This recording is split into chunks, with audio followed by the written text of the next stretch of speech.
Um,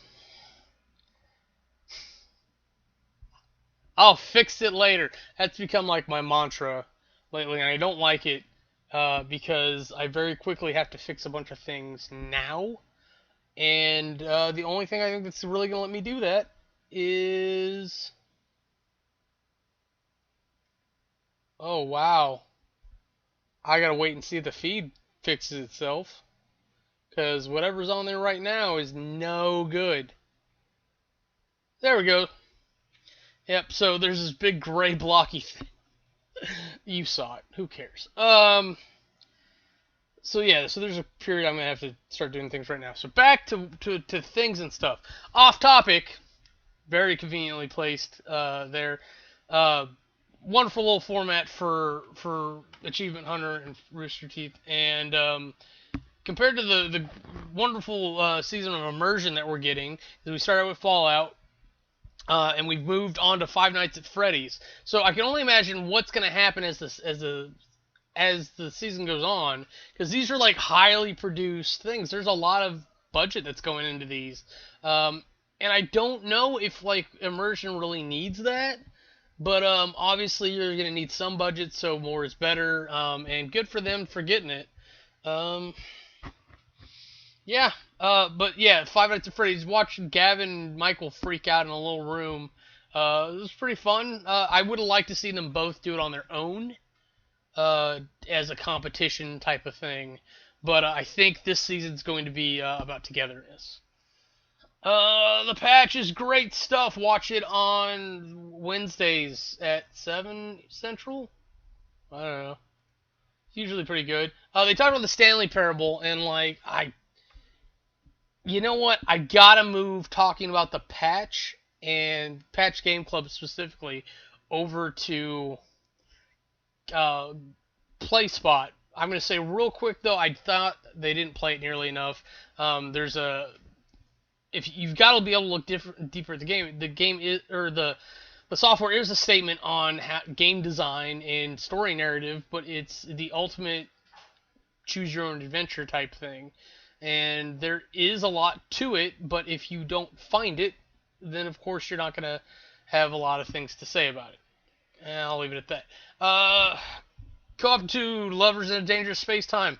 That if you've been waiting to like get in and find a good entryway to watching Cooptitude, this is a great one because that's a fantastic little game, and it's true two-player local co-op experience. So really a treat to watch them try to pilot a spaceship together. Jesus. LARPs. Um, I it we I wanted something. Like we get to hear him bitch, the guy bitch about Noctis more. Um, and then we see them meddling with the steampunk guys more. But the big highlight, there's two of them actually. One is Evan getting teased. Cause like I mixed feelings about it. Cause like on one hand I'm like, oh, it would be really sweet together. And there, I called it earlier because they foreshadowed it.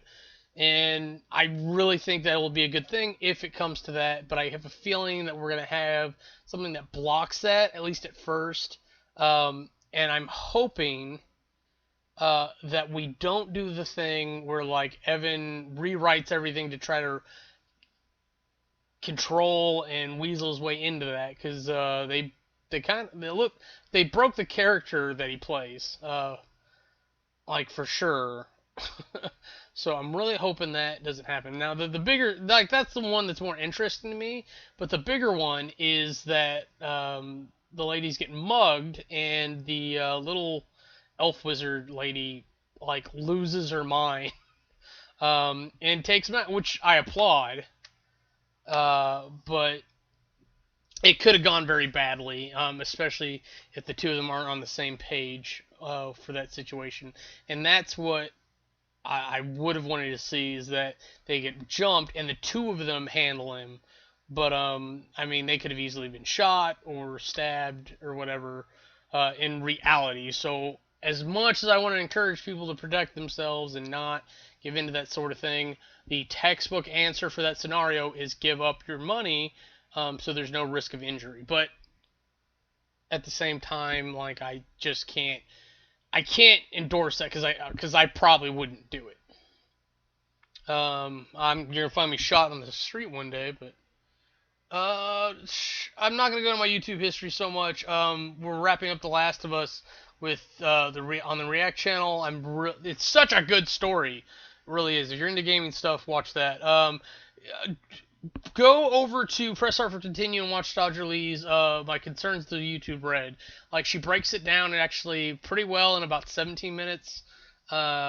She addresses everything, and she makes a good point that she's not a huge YouTuber, but she's big enough not to be small, so she actually has a good middle ground to express opinion with that. So there's that.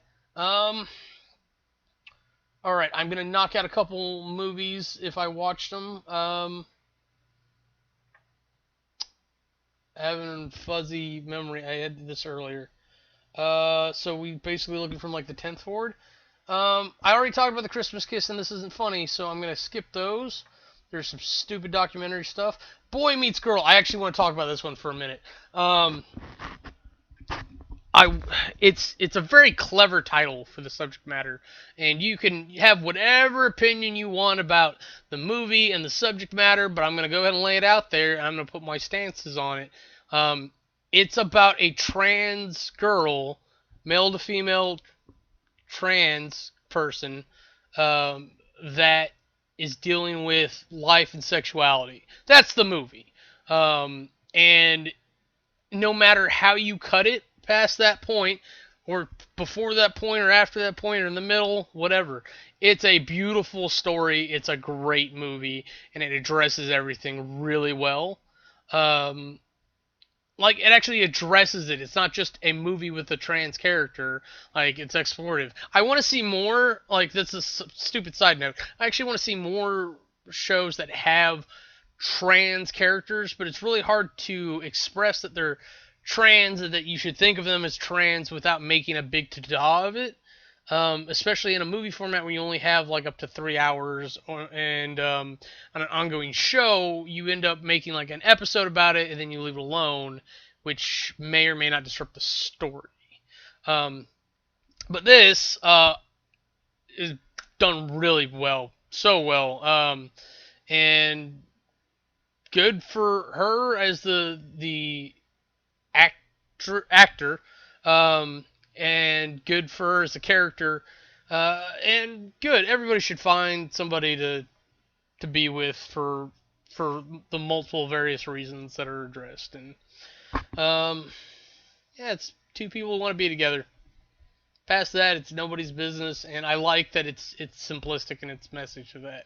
And the fact that it takes place in Kentucky, I think really sends home that message. Granted, I have limited experience in Kentucky, but it's what it is. Circle. It's long been thought that we get abducted, and the aliens run experiments on us, but for whatever reason, it's all about sticking stuff up our butt, which I think it's just guys going out and having gay drunk experiences and then not wanting to believe that's what happened. But this is a movie where people are supposedly abducted. They're all lined up in a staggered circle of sorts in front of this device, and they're tethered of sorts to it, where they all have to vote on who gets to die next.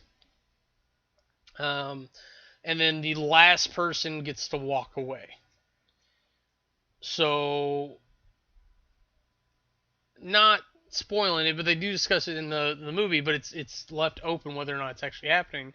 The idea that like this could be happening all over the planet, because there's such a wide and varied group of people, and a lot of the movie spent trying to puzzle out why they're there, and they only have like 2 minutes between deaths. So like it eventually changes direction rather quickly, mind you, that instead of figuring out why we're here or anything, then hell, that like, okay, we need to just work on having a chance of surviving. And that's what it comes down to a lot. And and I would actually be in this group, even though I've seen this movie and I've seen how they play it out, and I know how it would actually play out in reality. I would still be in a protectorate. There was a little girl and a pregnant woman, and about half the people remaining at one point decide that one of those two should probably be the one that deserves to go on. And the other half essentially is like, no, no, we all want a fair chance at getting out of here, so we all need to just keep playing the system. Which is kind of a weird stance to have. Be like, no, no, no, nobody help each other out. Let's just game each other. And so, yeah, no. But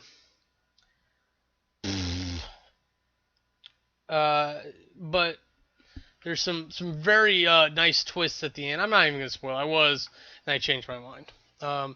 Pretty good movie. I'd like to see the follow-up, honestly. I don't know if it would be Circle 2 or Sphere, because that would be Circle Squared. But there's a movie called Sphere that I also watched. And there's this weird thing that is just like, it's almost a trope on itself at this point. That, like, of being underwater or in space, and there's a monster.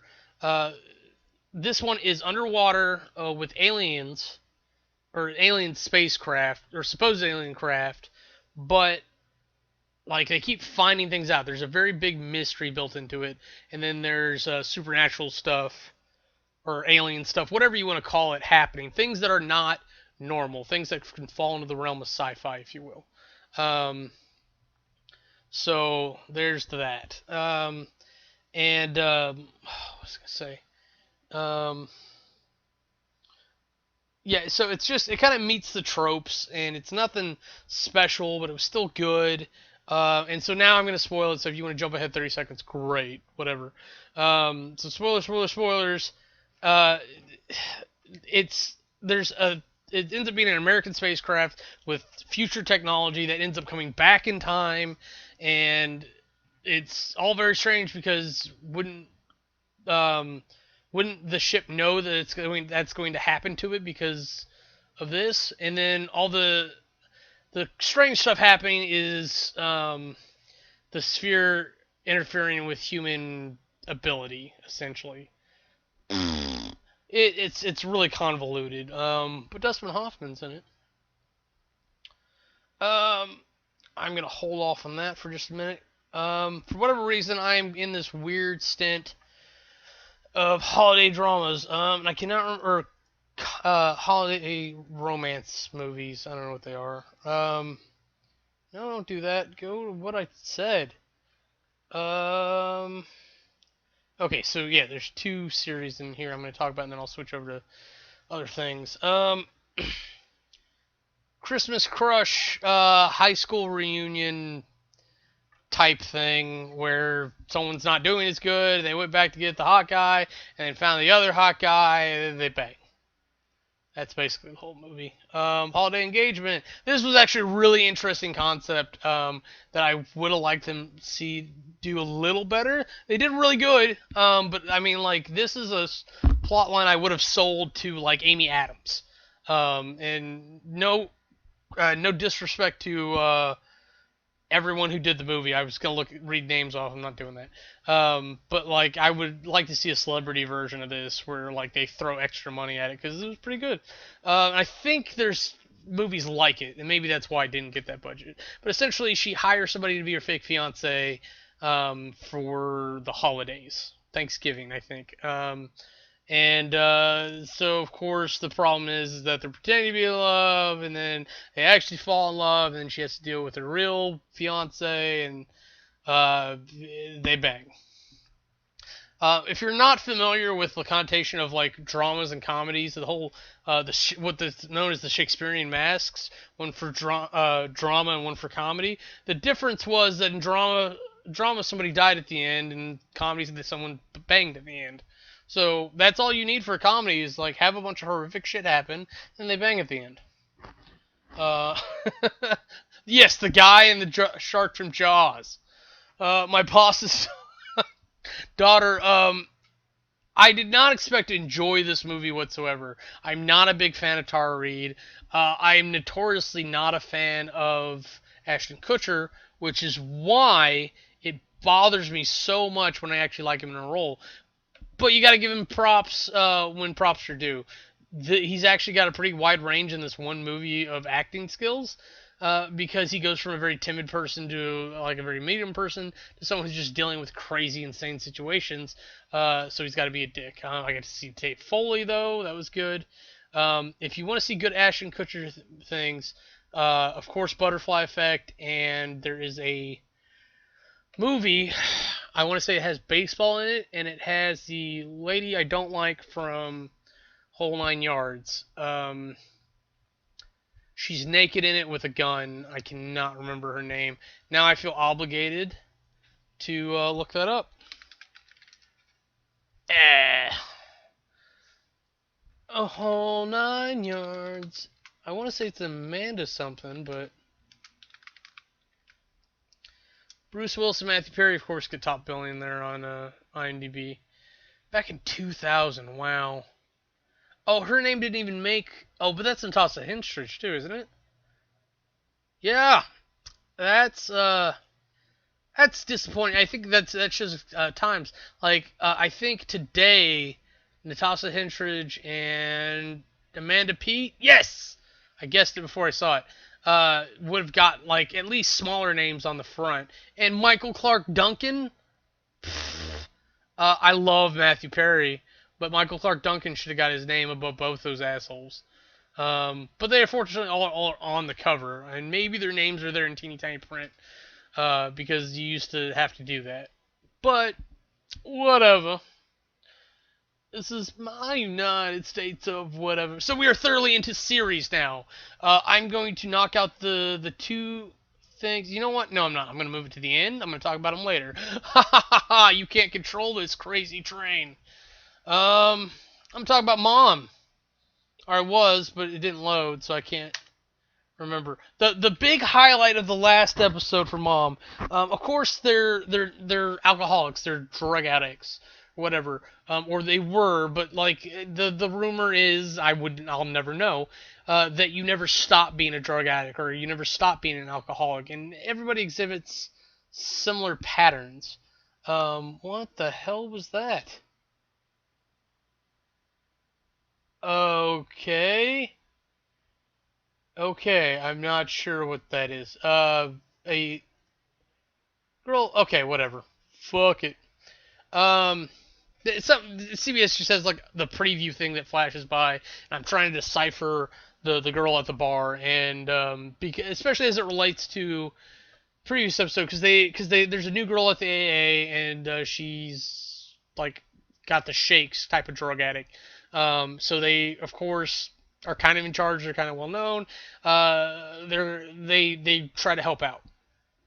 They do this really weird thing where they take all the electronics upstairs or into the bedrooms with them, but they give her a place to crash for the night away from her drug dealer boyfriend and everything. But of course, she's gone in the morning. They don't see her for a couple weeks, and then she shows up and she's been beat on because, of course, he didn't like that she wouldn't try to get clean.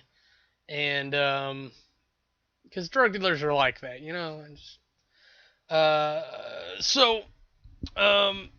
It's neat to see a new character come in, one that's actually deservedly needy, because I think Jamie Lee Presley's character was supposed to fill that role, and we saw before that, forgive me, the black woman who went to jail was obviously in a position, but it was hard to feel bad for those people because the black woman was a criminal. She embezzled like a lot of money. Jamie Lee Presley was a stupid rich white bitch. So like you can't sympathize with those characters. Like maybe on your wildest days you can empathize a little bit, but no, you can't. They're really hard demographics to relate to. But I hate playing the demographic card. You have a young, troubled white girl, and more people will, statistically, I'm just playing the numbers here, will sympathize and empathize with that. It's just facts. And and it's stupid. It's horrible. Uh, in theory, we should be sad for anybody having problems, willing to help something. But at the same time, the amount of lack of responsibility we have in this country, at least, uh, oh, it's okay. It's okay. Sorry, that was a huge thing of thunder. We supposedly had like a FedEx truck blow up in the in the city, so I was like, are we dying? So whatever face I made is probably the face I'm gonna die with, just for the record, because I'm gonna hear the explosion, I'm gonna make that face, and then I'm gonna die. So let's get away from Mom. Mom's good stuff. I can't wait to see what else they do this season. Um, God damn it, Big Bang Theory. So we'll talk about the other one. Two Broke Girls has started back up again. I am super happy to have these two back in my life, along with the supporting cast. The I don't know, they had a chance to buy out of whatever, and I don't know why they didn't take it. Like, of course, the evil company trying to buy up the block or whatever are the bad guys, and they're supposed to be the good guys, and they're supposed to be the ones that we're rallying behind to do exactly what they're doing and then succeed and make it, and that's just not how it works. In reality, that buyout in the short term would give them the opportunity to be better off in the long term. But it's a matter of how much, who gets what, and then the employees versus owners, and what kind of cut they'd get. Because Han would get like a cut, and then he might cut Max and Caroline off a slice, and then they could take that and go fail their cupcake business again. Like it's like the whole idea of the show is that they're failing at life, but trying to make the best of it. So of course they block it. The way they block it is interesting, that they do it through historical means. But it was based off stained glass windows, which can break and or be stolen. So I'm waiting for that to happen. That'll be good. That'll be good. Big Bang! Bang, bang, bang, bang. What the fuck, CBS? Okay, so here's the problem when you do adverts and stuff for things. You build up all the suspense by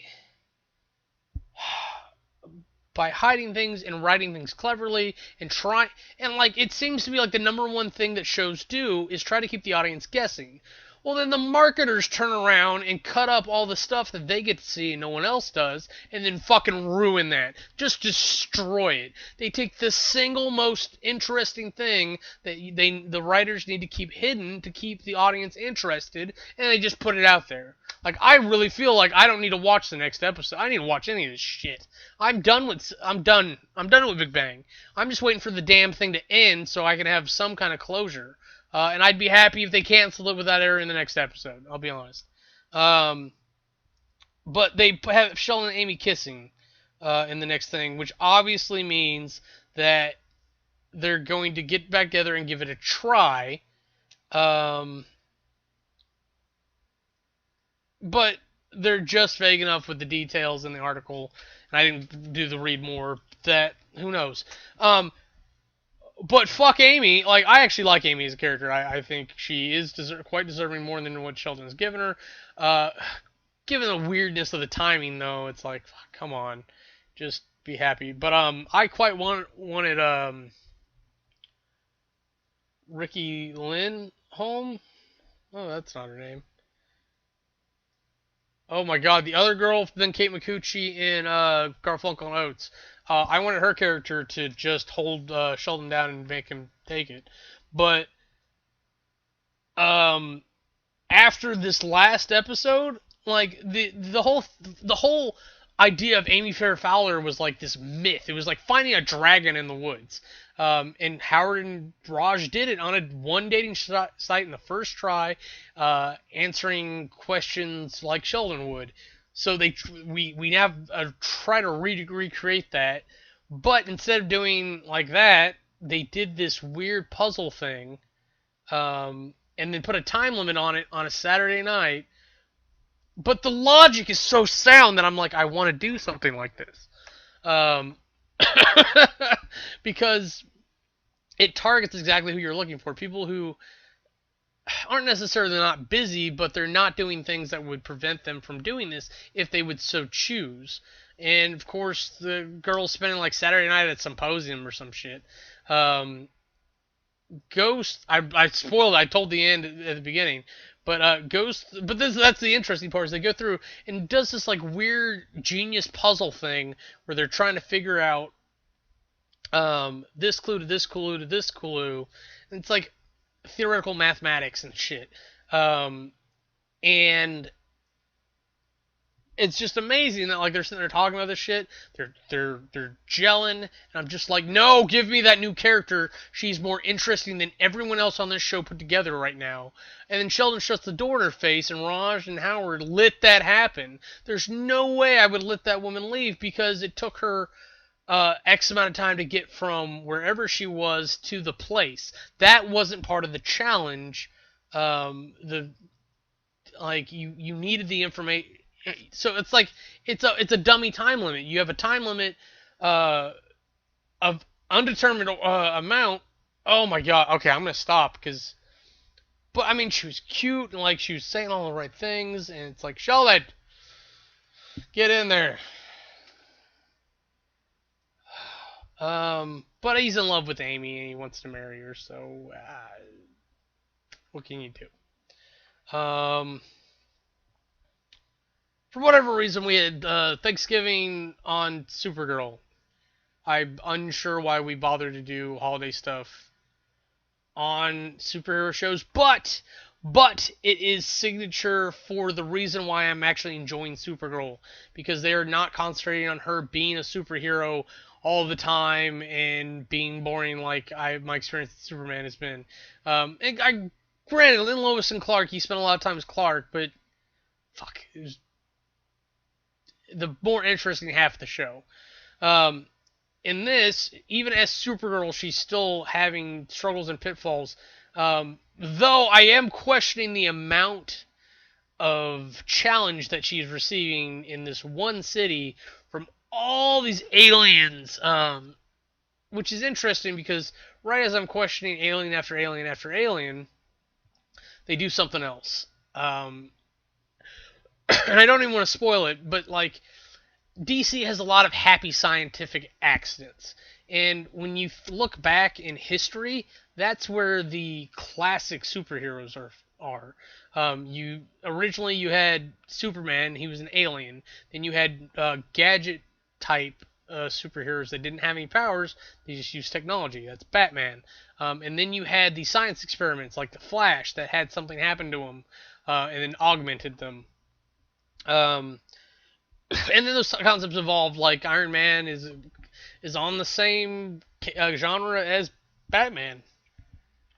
I would argue that they have slightly different levels, but sorry, I'm trying desperately not to just cough up a storm. I just realized we had that big thing of thunder and then nothing.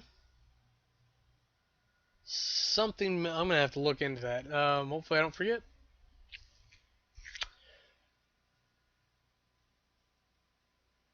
I'm sorry, I'm so distracted by that now. But Supergirl. So she has to deal with another genetic or not a genetic abnormality. That was my other point. Is that like in Marvel introduced mutants, and then we've got Inhumans in the mix now, which is fucking irritating. And then meta-humans in the DC world. But even though meta-humans I think are specifically supposed to be the ones created in Star City, I'm going to expand that term, or say superpowered beings.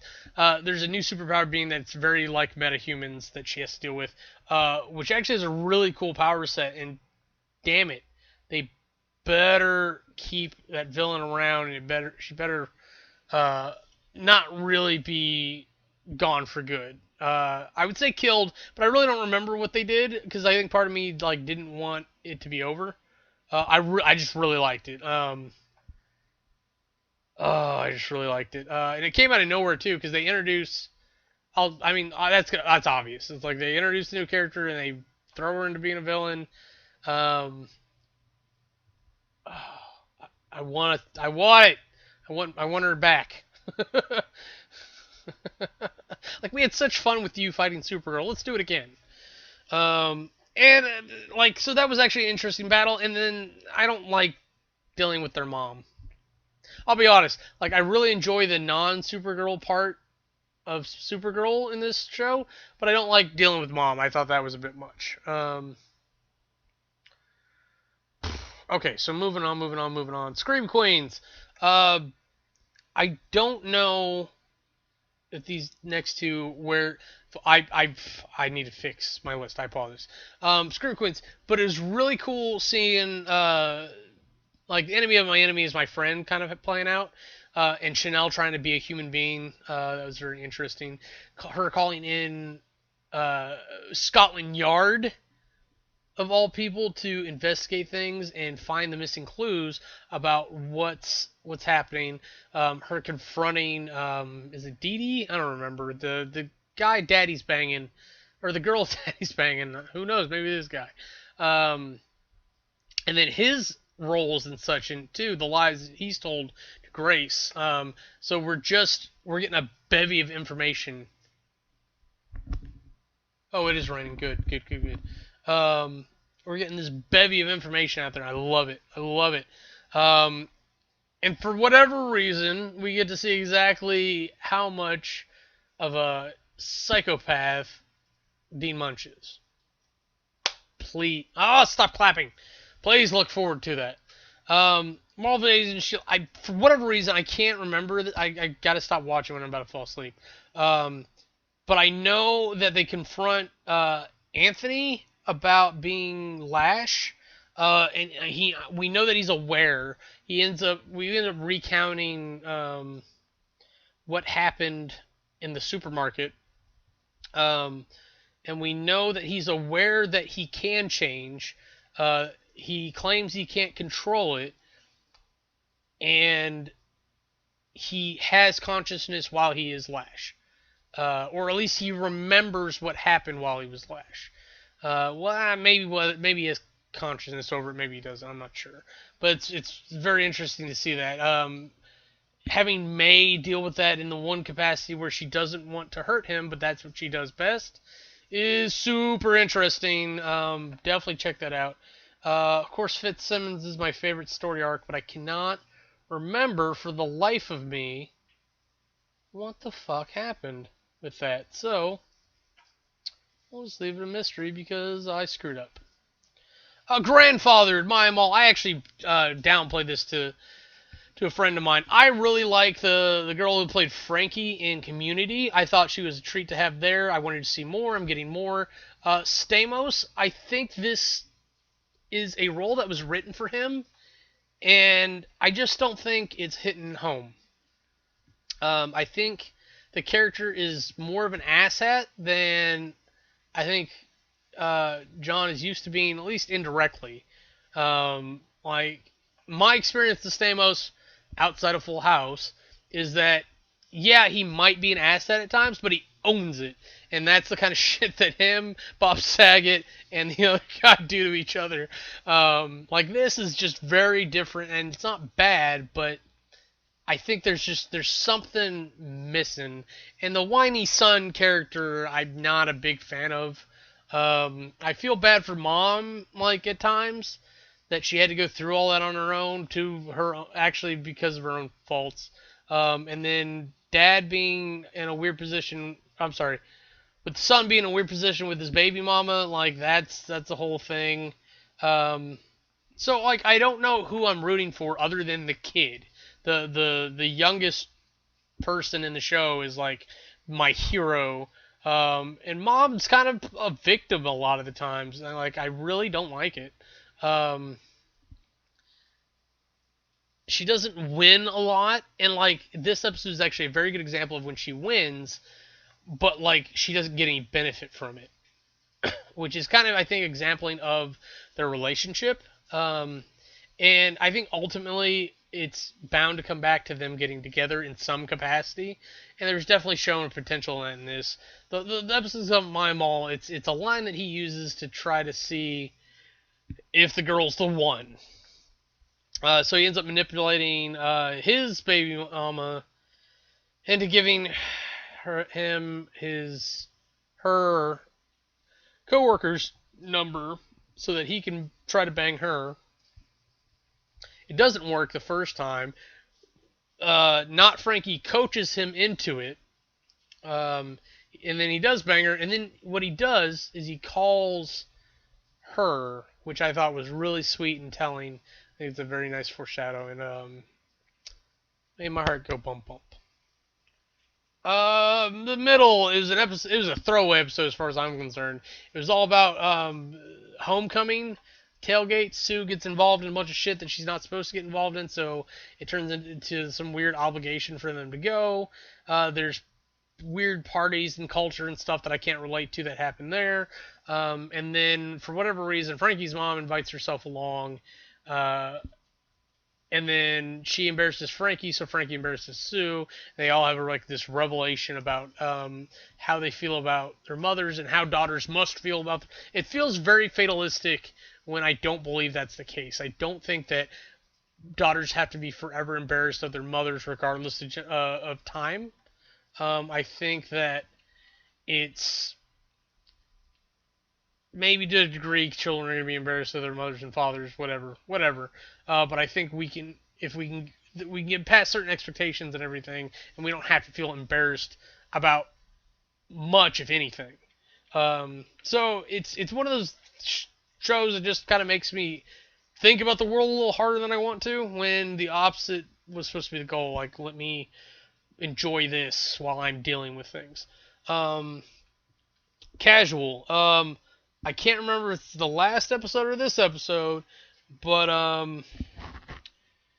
like there's the whole thing with, I think her name's Laura, sex tape, because she did it, and it was all supposed to be to try to seduce her teacher, and then her mom starts banging him, and that ruins everything. So, yay, confrontation happens, and it is magnificent.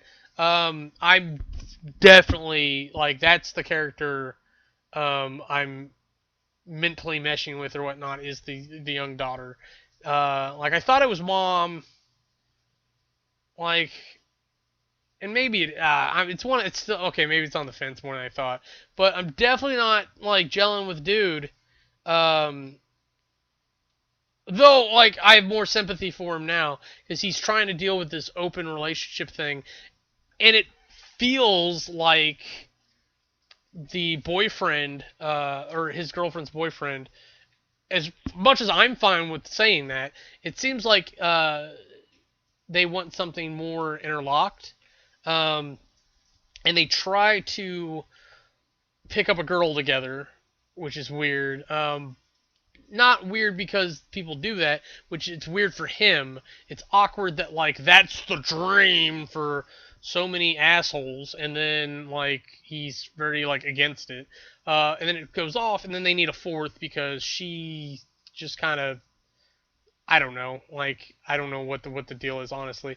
And so they go get the shy guy, and the shy guy gets his first three-way. Asshat walks out of the room. I'm spoiling it because I don't care. I just think it's that funny. And then, like, him and Blondie, like, spend time on the couch together, which I did think was really sweet, because it shows that it's not about the physical, it actually is about the personality and the relationship, which I'm all for there being a physical relationship, but there should be some degree of the other as well, because that's going to be the thing that makes it last longer, whether or not it's not. It's that, and if it's not meant to last longer and you just want the cheap fling, I'm all for that as long as everybody else in the fling is for that. But yeah. Oh, Arrow. Ray. I want to watch Ant-Man so bad by now. So it turns out all of a sudden Ray's alive, and I don't know what the fuck he's been eating or whatever, and Felicity finally decodes his message.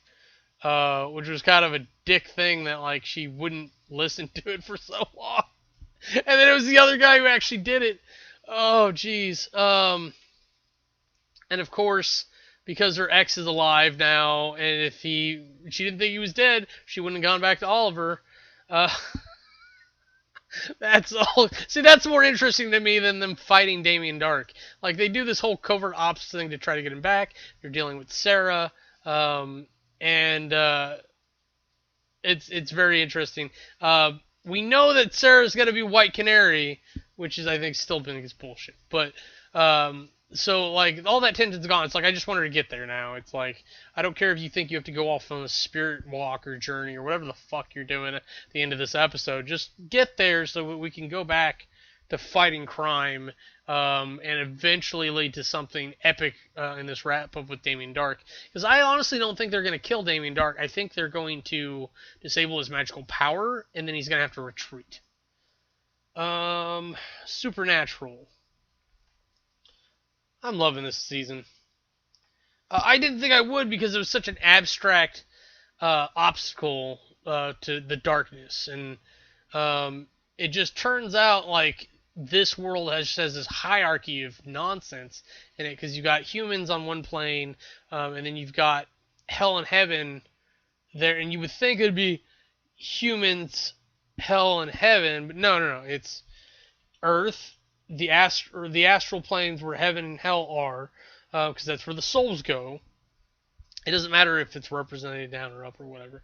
And then you've got wherever God goes after that. And then on that level is more shit. So that's a huge thing that we find out. Metatron gets back involved again. Amara's growing up more and more. You get to see her and Crowley have a very, very heated conversation that you should pay attention to. Because every time in the past, I think, to overcome this, it's always been everybody has to work together. And I don't think this is going to be any different. The question is, what do we actually want to happen? And I really think it's going to be, it's just, like, it's the whole light and dark side of the coin type thing. It's Gaia and the World Eater. You've got one god that creates and one that destroys. If you are a fan of Dragonlance Chronicles and Kryn, that's very much how their gods are. Like, you've got the god of evil, essentially, that is very good at destroying and be an opportunity. You've got another one that heals and creates and finds interest in the smallest of life. Blah blah blah. Reborn. Heroes Reborn. I thought we were in a shift for this to go badly. Though the rules on Tommy's or Nathan's power, whatever the fuck his name is not helpful that he doesn't know his own name at all. And all this, I was hoping the time travel was done with. Apparently, it's not done with. So we get at least one really cool scene out of it. I don't know about past that. And then all this fucking memory wiping. God, if I could erase one power from Once Upon a Time and Heroes Reborn, it would be this thing where we forgot our memory so we could just tell a contiguous story. It's super irritating. It just is. I get with time travel you have to do it out of order, because if you have the potential to change the story, then you have to tell it in the order that makes the most sense so that you can get the experience that is necessary. But Psycho Wife's on the rampage. Psycho Husband, I don't remember his name, is embracing being an Evo for whatever reason. Weather Girl is on the march with him, sort of. Renatus is a piece of shit. I think Noah is going to get himself killed, honestly, at this point. And then Tommy, it's very undetermined what power he has, because at this point it's been revealed that he can suck powers, or he did suck a power at one point, which is why he has Hiro Nakamura's teleportation, and apparently his time manipulation as well, which, again, very cool scene there. Really liked that. But he got way too close to two other Evos, so if he can hold more than one power, or if he can only hold one power at a time and it's by proximity, then that's another thing. But if he has to try to take it, then that's kind of the way around things. I really want to see the next episode, just so they can address the rules that were followed or broken there. I think the most disturbing thing was we got to see how they got started killing Evos. Wickedly disturbing, and it still doesn't make any sense. She's just lost her fucking mind. And he's not a good guy by any means, but he was trying to do what he could for his waifu, and I guess that's a good... I don't know. So tired. Grimm. Grimm is really... Again, another great season here. I was not expecting it. Grimm was kind of one of those shows I'm not hiding the fact at all. I watched this show because Return was in it, and I wanted to see her come back and do a serious role. I think she's a great actress, but she was just really pretty, and I was looking for other things she popped in on. That's why I watched the show, and like it's sustainable for that. But like I think it was right around when Juliet became a Hexen Beast. Like, that's where it really started getting good. But you need all that weird backstory in this fucked up, crazy world where all the monsters in the world are in Portland. And shit's still happening there. That's the craziest part. But they're addressing some of the things. Like, I thought about this a couple seasons ago. It's like, there's gotta be, like, weird kids and orphans stuff. Like, 'cause not... Like, they're not going to be better than normal people all the time. They're going to be shitbags, too. So there's going to be cast over problems like that. Oh, jeez. I don't know. Don't know what to say there. Yeah. So they're dealing with orphan kids here, and we get to see a very... What was that thing from Agent Carter? I can't remember. But like we can see the boys inducted. I'm kind of hoping like the girl gets adopted by Rosalie and the Blute Botten. Is that what, the werewolf? Fucking I hate the German names for everything. It doesn't make any sense. Last Man Standing. I like the character. What's her name? I say I like her, and I can't remember her name. There's so many people. Oh, they don't even name her in the show description. Her annoying best friend. I don't want to call her that. Cammy. It's either Cammy or Kimmy. Like, so for whatever reason, it's like Eve's best friend. Total opposites. I both relate to Cammy and thoroughly enjoy her as a character. And then the fact that like she's the one character that's not determinedly like straight and conservative. I don't even know if Christian applies to that, but like she was in love with Eve and or still is, like to the point where she is out loud counting hugs to Eve, because of course she wants to hug Eve for multiple reasons, but they're friends. They should be able to have that kind of connection without it being a problem, and she is actively trying her hardest to be acceptable to Eve for whatever reason. And like part of me really wanted them to get together and be like, that would be a really cute, weird couple, but it would be a great little run. I'm not saying they need to be married or anything. I'm just saying like it would be a fun offshoot, and that's not to get them to make out on screen or anything. I just thought it was a cute romance.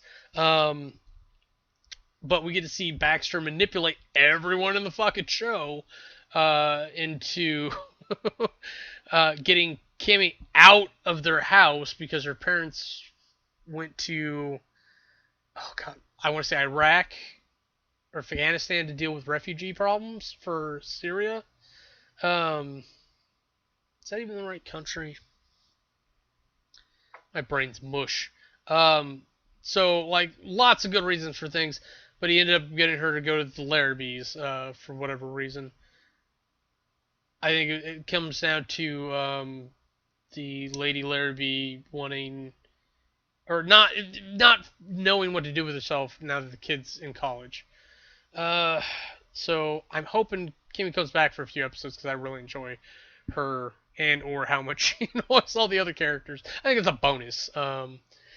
Family Guy, for whatever reason, this is a show I tend to watch on Mondays while I eat.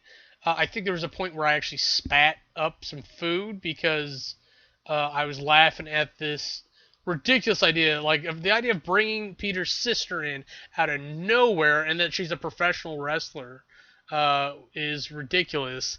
What's a little crazier is what a bonding experience it becomes for Peter and Meg because it's like a super serious plot line done in the most ridiculous fashion possible.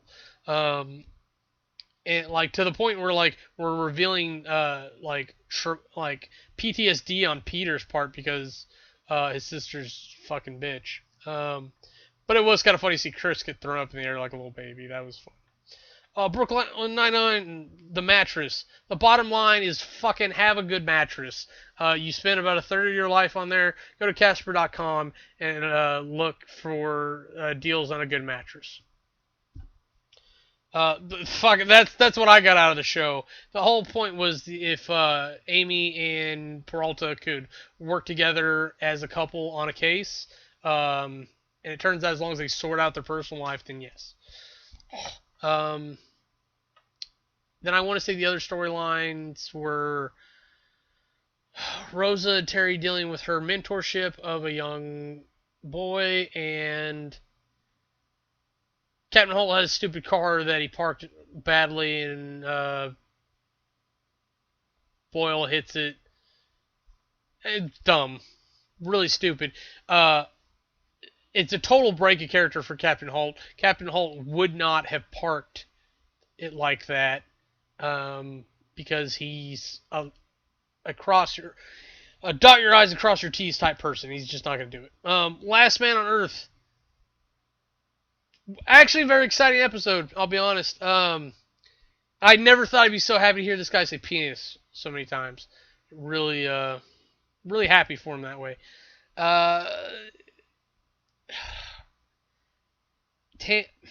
Phil, I'm not calling him Tandy. Phil is just trying desperately to get into other people's good graces, in the most ridiculous fashions. I don't know why you wouldn't just like make a couple runs and just stockpile the mansion with food, anyways. But like he goes out on a food run for Gail. Phil too is actually building like baby furniture for Erica, which I actually thought was really sweet until he told Tandy he wished he'd killed him or let him die. And he's not wrong that like everyone's life was worse once Phil got involved. I'm just saying. The Todd and Melissa thing about babies was fun.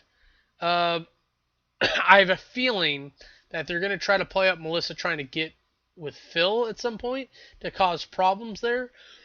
Because it looks like Melissa and Todd are on the verge of a breakup. But they are supposedly running out of food. There's very little sustainability there, as Phil has mentioned. But I think him getting drunk on the beach was actually a big boon. Sorry, I was remembering that he almost shot, or Phil almost shot Phil too. But the fact that Phil dragged Phil 2 all the way back up to the house, and they ended it with Phil 2 in the stocks yelling at Tandy, I thought it was real beautiful. And they draw out that scene so much, and it's actually really good.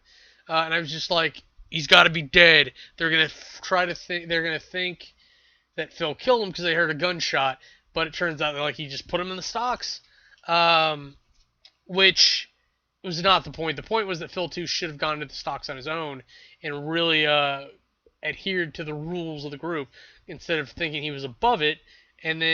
But I think as long as he doesn't fuck it up from this point, it should put him back in good graces with the group. I think they'll have Erica back. And It may or may not be a wonderful thing. Bob's Burgers. Oh God. Okay, so they did a Christmas episode this early, which I thought was interesting. Which means, oh, because they did the Thanksgiving one last week. I would have expected a couple buffers, honestly. But they piss off a mall Santa, and for whatever reason, they seem to legitimately believe that he has connections to Santa, which is what they call him. So they put on nice capades to example the good deeds they've done over the past year to try to keep them on the nice list, which actually leads to a really heartfelt confession from Louise about how she deserves to be on the naughty list, which puts her on the nice list, which I still can't place makes her a diabolical genius, or if it just makes her fucking evil, like evil or nice or what. I'm totally lost in that character. I really thought I related to it. I was like, oh yes, that's my favorite character. But more and more and more, like, Tina's been my character. So now I've actually reached a point. I actually tweeted Danny Danger this directly. I literally, in any scene where Gene and Tina are there, especially with Louise talking to him, I picture myself as Tina and her as Gene, and that's how I watch the show now. It's just what it is. I will do this. I'll switch this up a little bit. Minority Report. Fucking her supervisor gets involved. That's the long and short of it. He finds out that that Dash is a precog because Dash shows off. It's the situation where they needed to, otherwise he would have died. But now that Mr. Political's in on it, and he's in on Arthur too, which was a fucking mistake. So now I think Arthur's aiming to kill him, which is just going to cause more problems. Because probably what's going to happen is Dash and I want to say her name's Nova. Fuck. I can't say that. This N-word. No, that's not. Dash and the detective are going to have to investigate her supervisor's murder, which is going to end up being the culprit. Is going to end up leading to Dash's brother, which, fuck me, that's all I'm saying. It's just really convoluted. Other than that, it was a gang problem thing that really needed like SWAT involved, and it involved this weird repealing of the 14th Amendment, where just because you're born on American soil, the 14th Amendment says if you were born on American soil and you were an American citizen, which is really funny because I was actually thinking like that should just fucking be repealed. It's fucking problems. We maintain citizenship properly through the other means. But this episode examples problems with that. And it's like, oh, come on, just go. And like I don't even really want. That's not like a goal of mine. Like I'd rather we just be one nation, one people, one planet. It's what makes the most sense to me. For whatever reason, I had 2 episodes of Once Upon a Time to watch. And I'm trying to remember what happened in which episode, because it all is just good information of Merlin fighting with Emma, and then Arthur gets a hold of Excalibur, and then the Green Witch, who I'm really liking her more that she's on the show, ends up teaming up with Arthur for probably because she thinks it's funny. And then soul binds Merlin to the sword, which if you can just soul bind people to fucking things, then that's game over right there, I would think. So there's that going on, and then there's this weird thing with Hook because he got slashed with Excalibur, and Excalibur is a magical weapon, which means that you shouldn't be able to heal it. But he was healed through magic, so it held for a little bit, and then when they did something with Excalibur, it broke the magic that had healed him, so he started dying again. So on that whole storyline there, Emma ended up doing everything that she did to try to make Hook a Dark One and keep him alive, which he resents heavily. So I think it ended on Hook facing off against Emma with the Wicked Witch at his back, which is interesting because everyone else was on a very different theory of what was happening and what needed to be done. So with Emma and Hook out of the way and the Wicked Witch on their, I don't even know if it's on their side, but in play, and then Arthur being a fucking crazy person, and then Excalibur, I don't even remember if Excalibur's still whole. I'll be honest, there's so many things that happen in this fucking show. It's crazy, and we didn't even need time travel to make it that confusing.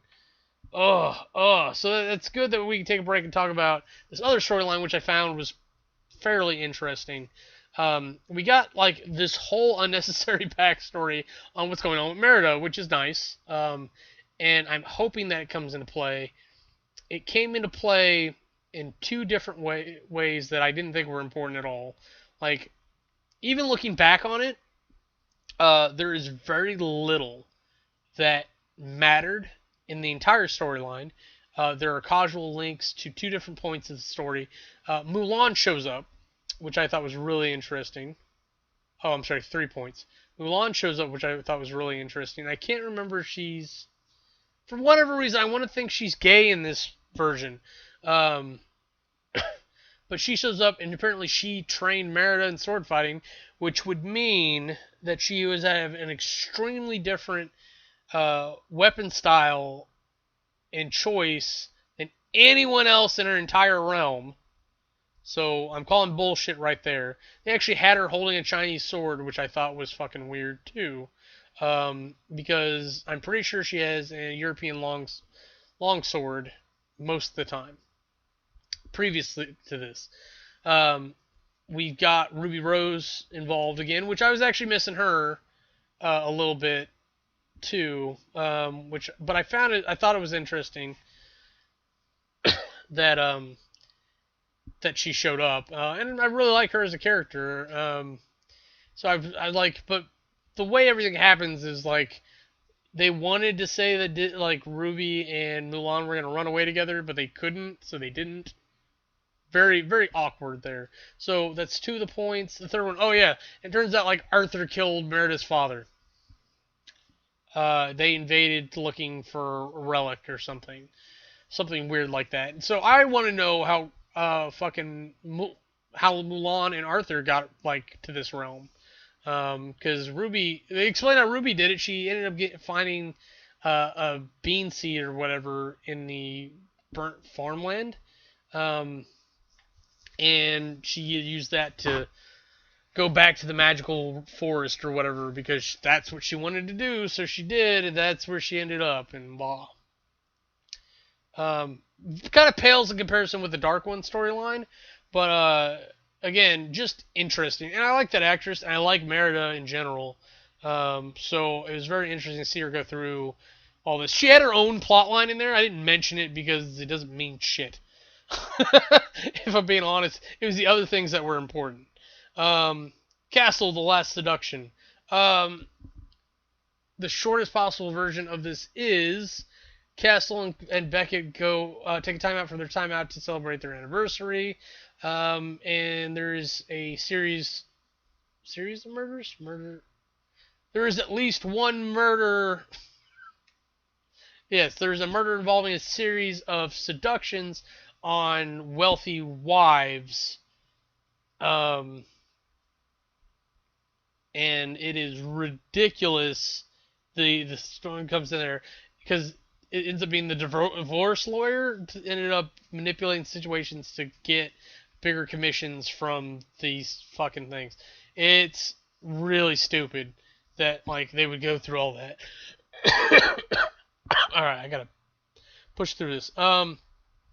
Crazy Ex-Girlfriend.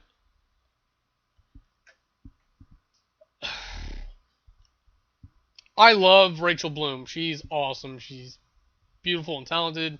This is all great. I really liked the episode. I thought it had some great ups and downs. It dealt with involved the holiday. It ham-fisted in the holiday rather well. And I really think that like it was a score for our protagonist, but it ended up being a draw because our antagonist is a bitch too. Like won up, and so we're back. It's keeping the tension. Because it looked like, hey, we're gonna run away with it, but now they're back to a tug of war, which is not what I want. Like, I get the show's called Crazy Ex-Girlfriend, but I don't want the center of the show to be the two ladies fighting directly over Josh. I'd much rather it be about Rachel's character, Rebecca, and how she's dealing with everything. Fortunately, she has a friend, Greg, or whatever, to lean on, and I actually am thinking that they are better and better every time I see them together.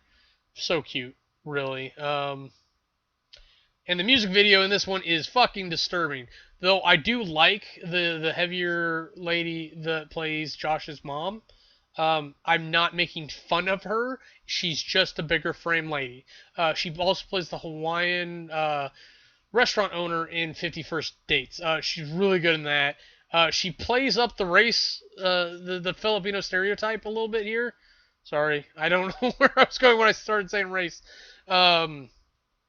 So like there's that, like playing with it. It shows her range a little bit that she could do that, because I did not get that impression of her previously. Though the music video thing fucking weird, because she's got like a grill going and she looks like a pimp rock star, but she's like in a bathrobe. And the line in the music video, it's something like, I give good parent or whatever, and then like mama repeats it back or whatever. It is very, very strange. But I got the point. One Punch Man, I was extremely distracted during this. It's subtitled, so that doesn't really work. But I think we may have jumped the shark. I may be over the show. I like him and the idea that he's struggling to deal with this ridiculous power that he has. The plot line of him trying to be a registered hero with Genos, and Genos kind of taking the lead, does not interest me nearly as much. Especially since he doesn't seem to care about being a registered hero. But like they're throwing out weird stats, like he jumped from rank 5 from 352 to 5, so that means that he's the 5th most ranked C class hero, and then after he goes to 1, he'll graduate from C to B. And given his ability, like there's no question of anything, like that's obviously not the point. The point is like, how does he deal with this? How does he interact with other people? How does he solve things without throwing the punch that'll destroy the world? So that's what I like about it. But I feel like we may have hit the Kill la Kill, which I'm determined I'm going to give another chance. So Kill la Kill, I apologize. After a year and a half or whatever, I'm going to give you another shot, I promise. I just got to get around to it. So I watched it, so I'm going to talk about it, because I watched it before the show. The Muppets. We're in this weird shift all about dating, which I think is cool. And we're dealing with Muppet person relationships, which I'm fine with. Though it's a little humorous to watch in general, and imagine. But if you go back to like Greg the Bunny, like there's lots of good content there that I think somebody is pulling on a little bit to feed this. Because we've got Scooter as the loser who lives with his mom, dorkable character, but he's committed to the role. It's not like they're going to change who Scooter is. So much like Big Bang's doing with Sheldon Cooper, they're massaging Scooter into something that's more not acceptable, palatable. That's the word. For the audience to deal with. So for whatever reason, like he gets Chelsea Handler on the show.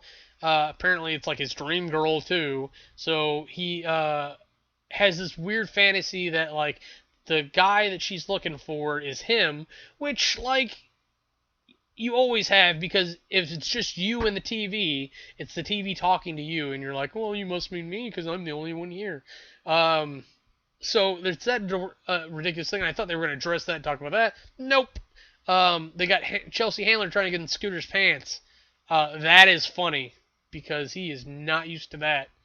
Only one he's used to kissing him on the lips is his mom. So on that note, let's shift over to the other major storyline that Fozzie's talking about moving in with his girlfriend. They keep referring to hair plugs on Fozzie's belly, which is fucking weird that they're talking about that. But it's a lot about trust and who do you know and when's the right time to get serious, etc., etc., which I thought was all good points. And then Fozzie lost to a rubber band, so I mean, obviously it's warranted. Two more shows to talk about before my voice goes, and then I want to address something. Oh, I watched Cult. If you ever watched Degrassi, I totally recommend it, even as an adult, going back and watching the dramedy that they put in there.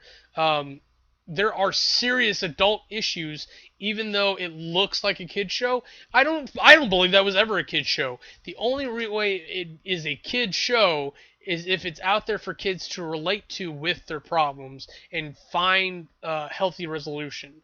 Because it is a show that, if you have those problems, would speak to you and tell you, hey, you aren't alone. Obviously, enough people have these problems for us to put this in a show. There are people for you to talk to. And now that we have the internet, because Degrassi was made back before any of this, but there are a few actors and actresses that I try to keep up with because they say interesting things, or I just really like them. My all-star favorite of the entire series, I'm trying to think if there's anything that contradicts this because that is a big statement, is Stacey Farber. She played the little emo redhead.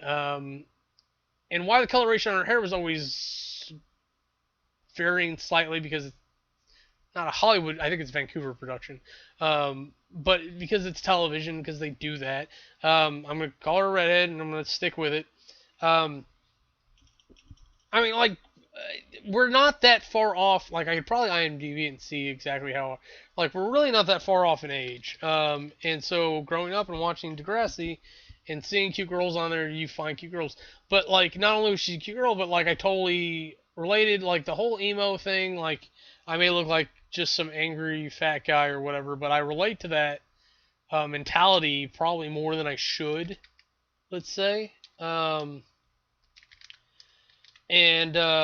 Like, so I really think I like that character, and I like where she went, and I think Stacey Farber is just a really good actress. And all the kids from Degrassi, I wanted to see them do other things. Of course, Drake went on and became a music star of sorts. It's not something that I particularly like or follow, but good for him. There were a couple others that went off and did other things. But I think a lot of them did well enough with Degrassi they didn't really have to. And of course, I was wrong. I was right to question it. There's pictures of her with black hair that looked very natural. But she's 1987, so she's only 4 years younger than me. So it's not that weird a thing.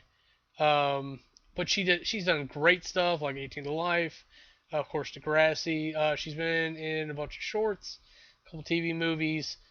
She's just not been in a lot, so I think the next thing I'm going to end up going and checking out is Saving Hope with her in it, but I went and watched Cult, mainly because I wanted to see more of her. Because occasionally you think, like, I have not seen Melissa Joan Hart since whenever, let me go see what she's up. So if you go watch Melissa and Joey, you can see what she's been up to for past couple of years. But Stacey Farber is someone who comes into my brain every now and again. It's like, I wonder what she's been up to. So I watched Cult to try to see what's up. She has a very secondary role. She's the smart person they go to when they need help, but they don't really want to get anyone involved. And they specifically keep her out of the loop because they don't want her in danger where they are, which I don't understand how these two lived as long as they did in this show. And I'll explain really quick. I'm going to try to summarize up this first season as quickly as I can because I want to stop talking. The show is about a world where this TV show exists that is all about a cult that indoctrinates people and becomes loyal, and so they become loyal followers. there's a girl that gets away and becomes a detective, and then the leader of the cult ends up luring away his or her sister and her son.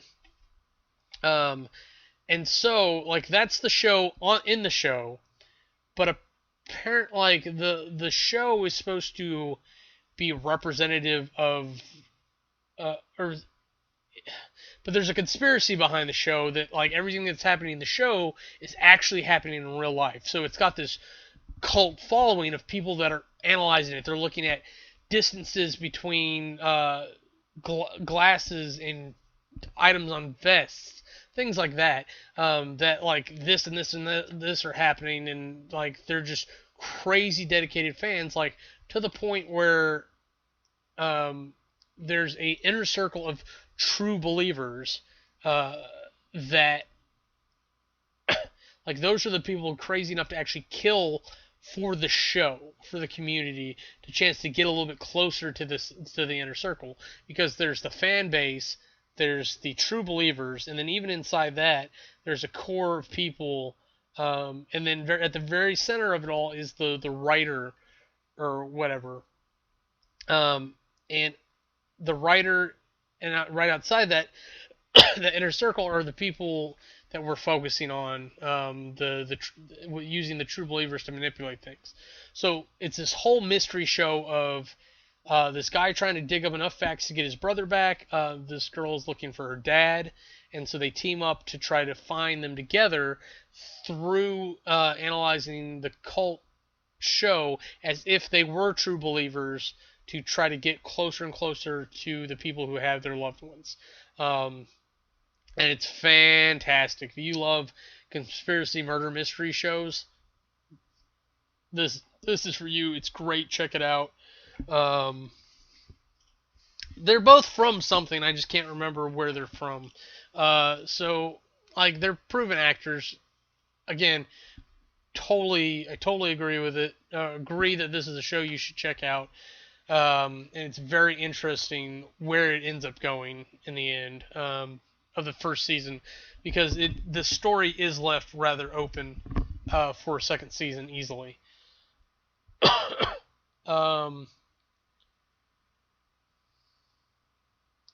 Okay, so I'm not finished with it, and I realize that I'm not finished with it, but I finished the first season, or what I consider the first season. So I'm gonna talk about that end to end, and then I'll talk about it generally. Sword Art Online.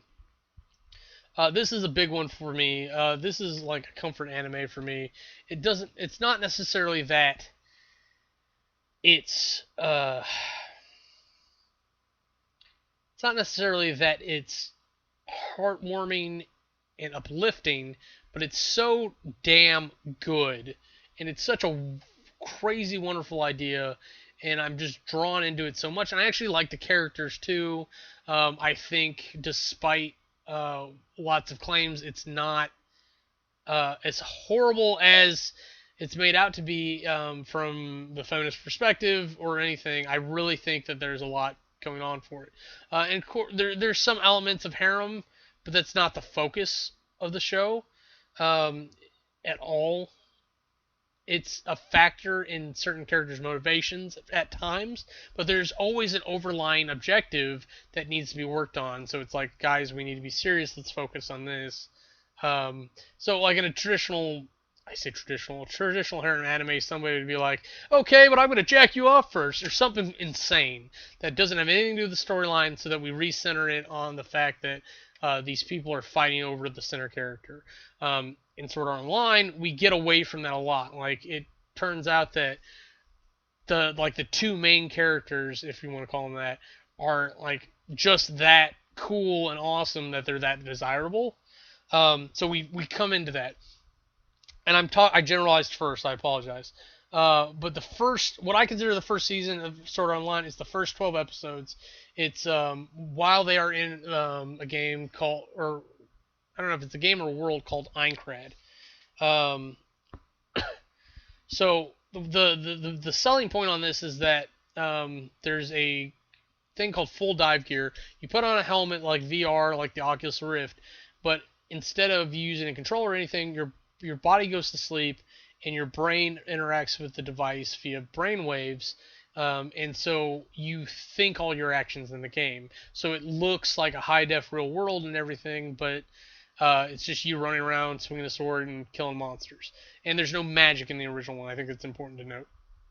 So there's a beta test, and like our main character, Carito. I've been trying to figure out because the Japanese pronunciation of this word has to be closer to Clito than Carito. Kirito is how I think we would say it. And I think Kalito is how you would say it in Japanese. I don't know. It's just a funny thing. But he's a beta tester, and then when it launches, 10,000 people were given copies or got copies or whatever, and the logout button's been removed. So when everyone gets gathered together in the town center, it gets revealed that, hey, you're gonna be stuck in this game until you die or you beat it. That's the short version. So it's eventually that they're stuck in the game and they can die in real life. Like if you die in the game, it melts your brain in the real world. So Kayaba is the insane creator of the game, and so it's all about trying to beat the game and clear the levels and get everyone out of the game. And of course, there's a certain amount of people that stay on level 1 and they just do whatever they're doing. But like there's a lot of people on the front lines actively fighting to push forward. And you've got to, like, I don't know if you can teleport people up like once you've cleared the level, or there's just free travel or what. I don't know what the rules are for that, but like they're constantly bringing people up and up and up who are running shops and things like that to do support, because there's actually logistical needs as the monsters get stronger and everything. So I just love the idea of like a video game in real life. Like if your real life became a video game, like that is super interesting to me. But the biggest thing is like the sociology of it, like the human reaction. There are people who like just don't believe that it's actually still people are really dying, so they're going around murdering people. There are other people that are like that really they just want it, they like, oh, we get to kill people for real, this is even better. There are people who actively want to clear the game. There are people who just want to live out their life on this lake for as long as they can and fish for the rest of their life. It's so funny to see all those different types of people, and it's, to me, it's actively sad seeing these people die in game, typically because you die in battle, whether it be against another player or in the environment. So it not only is it like a very, not graphics, probably the wrong word, but it's a very traumatizing thing for the other characters in the scene, but it's just got this surreality to it that's amazing. And then the way they end up ending that first story arc is very interesting. The whole point of the first story arc or season or whatever is that we have to get out of this game to survive. We have to leave the game. So like that's the big reward, is that we get to return to reality. So the only thing, to me, this is, a lot of people don't like the second season because it takes away the main selling point of the first, is that their lives aren't on the line anymore. But it's not true, because the only thing that you can do to really combat like the major benefit of the end of the first season is taking it away. So certain people didn't make it out of the game.